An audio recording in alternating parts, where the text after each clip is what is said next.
to a brand new Doctor Who review. So this review, as you can tell, I have changed me shelves around so you can see a bit more.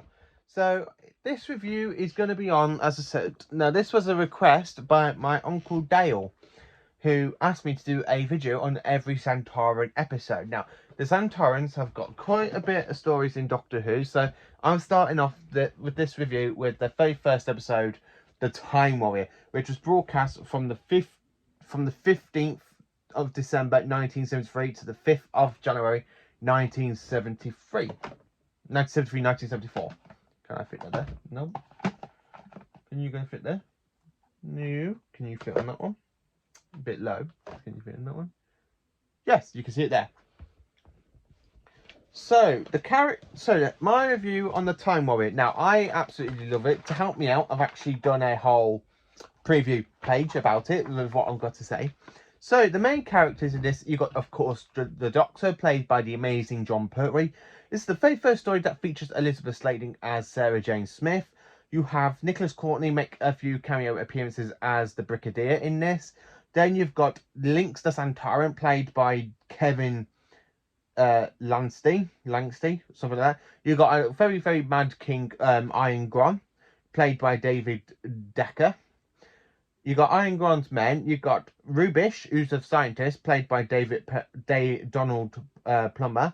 Sir Edward, played by Alan Rowe.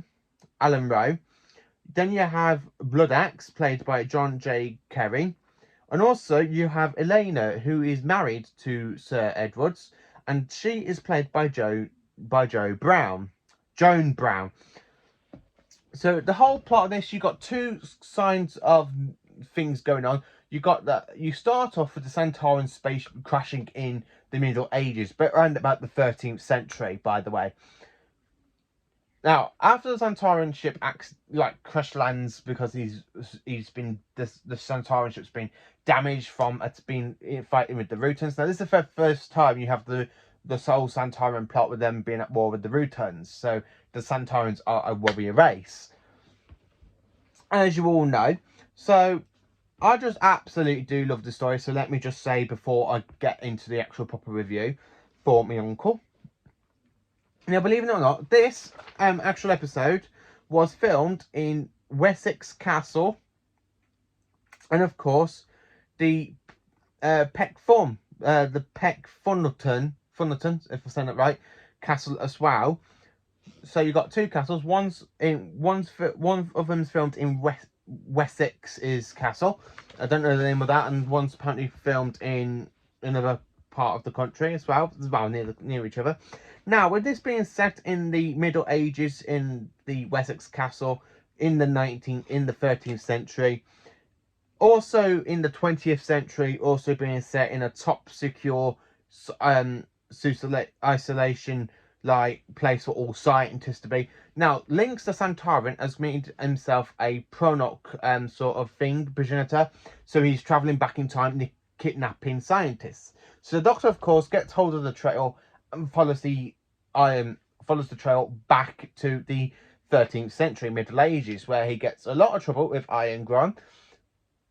Sarah Jane Smith literally stumbles aboard the TARDIS. Well, basically, she stole away. She stole away on the TARDIS, where the Doctor travels. Now, this story was actually written by Robert Holmes. Now, Robert Holmes is a fantastic Doctor Who writer. Now, of course, over the years of Doctor Who, before he passed in 1986, writing the final part of Trial of the Time Lords, before leaving Pips and Jane Baker having to come in to write the second part. Robert Holmes has written a lot of fantastic episodes of Doctor Who, mainly from Troughton's run all the way up to Colin Baker's run. So over round about 4 Doctors his run. I don't think he didn't actually write any for Peter Davison, but he did come back, I think. Which one was it? Yes, he did write a few Peter Davison, sorry. It's just, this episode is just another iconic episode. It introduces the Santorans for the first time, Elizabeth Sladen as Sarah Jane Smith for the first time. Now, this story was the very first season opener for season 11, which is Jon Pertwee's last season. So we have a whole new title sequence which should be coming up. Now, I prefer the original Jon Pertwee title sequence with the loads of colour and stuff, but this one works pretty well, apart from Jon Pertwee's body flying in the time vortex, which makes completely no sense because the Doctor can't do that. He travels in the TARDIS, not in a flying body through the vortex. So after the whole plot of the Santoran like kidnapping the scientists, now he's using the scientists to make weapons like guns for Iron Gron. Now this could change the whole fabric of time. As you know, this could be guns aren't really invented until around about the 18th century. I think guns were first invented with the gunpowder in 17th century, because it was 1886 the Great Fire of London was. I do think that, and guns did exist back then. I'm not too sure. I could be wrong. You might get my history wrong there. I just really do like this one. So, what's my actual general thoughts of this story? So, it's an okay story. It's not the best season opener, but it's still very much okay. I like that the new title sequence is a bit different than what we've previously had in other stories. I actually prefer Jon Pertwee's original title sequence from season 7 to season 10. This one, I think it suits this kind of title sequence fit a lot better for Tom's run, which is the season after, but this one just feels so out of place for Jon Pertwee. As I said, this was written by Robert Holmes. And also, in this story, it's the very first time we have the mention of Gallifrey from the Doctor, where the Santoran goes, "Who are you and where are you from?" "Gallifrey, I am a Time Lord." Now, I do love it when Jon Pertwee does like the whole, "Hey!" like the whole Kido sort of stuff, and he goes, "Hey!" like that against the Santoran, aka Lynx. I do actually like that, and he literally black flips them over and ties them up. The scientists in this are pretty okay and stuff. I do love the whole setting of this, because it's not many often, especially in the Pertwee era, we have a kind of like a historian sort of episode. So having an alien crash from the stars in the Middle Ages is you can kind of see, because we have had some other aliens invade the past. So I would actually like to see another alien invade the past. Specifically the Cybermen. I'd like to see the Cybermen try and invade Earth 1941. That'd be very interesting World War II sort of story. That's just a general thought of an idea. If you're watching it, if anyone from the BBC is watching this, make a World War II story with Cybermen.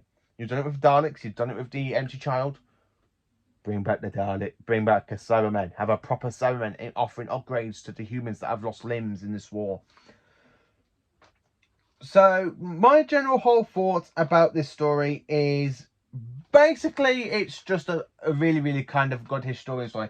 You don't really see many historian stories for Jon Pertwee. I mean, we go to other alien planets from season 8. We end up going to the Connery planet in Connery space. We end up going to Paladon, the planet with the mutants, and of course we end up with the antimatter universe, and then the planet with the whole time scoop stuff in the previous season. Frontier in Space is a really good story. Planet of the Daleks. So you don't really have many historian stories in the Jon Pertwee one. So actually, yes, it is actually. This is the only prehistoric story in the Jon Pertwee run, because I've got all the Jon Pertwees here. Yeah, this is the actual only one that's prehistoric for Jon Pertwee. So that kind of works well, and I do actually kind of enjoy it. So my whole thoughts on this story is it's a good season opener, but not the best season opener for Classic Who. I mean, as I said, I most probably do a whole like ranking video of me talking about ranking all the season/series opener and how I prefer them, like from the Earthly Child to all of the other ones. I think so. I might actually do that. So let me in the comments, would you actually like me to do that for you? A whole ranking list of the episodes, season openers or series openers, so I can do classic and moderns and what I think of them completely. Because from the Jon Pertwee stuff, we do have all of the season openers, and mainly from Troughton, really, because Troughton's got part of the Daleks now, and of course Tomb of the Summon, and of course the Dominator, so I could actually include them. Hartnell, I think he's only got 2 out. Yeah.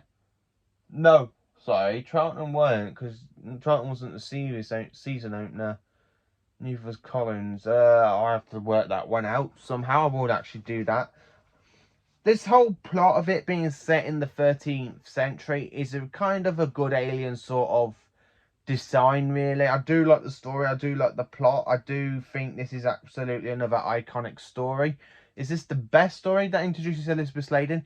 Yes, it is, because Elizabeth Sladen stays in the role for Sarah Jane for 3 seasons and a little bit of season 14. So she's in 11, 12, and 13, and then 2 episodes of season 14. So we do have a in like for 3.5 seasons, and then she comes back for New Who, mainly series 2, series 4, and then she has her own spin-off. So she does become, she is a bit of an iconic character there. The Santarans, although I think the Santarans will turn into a little bit of a joke with Stephen Moffat, I think they are a lot better in Classic Who.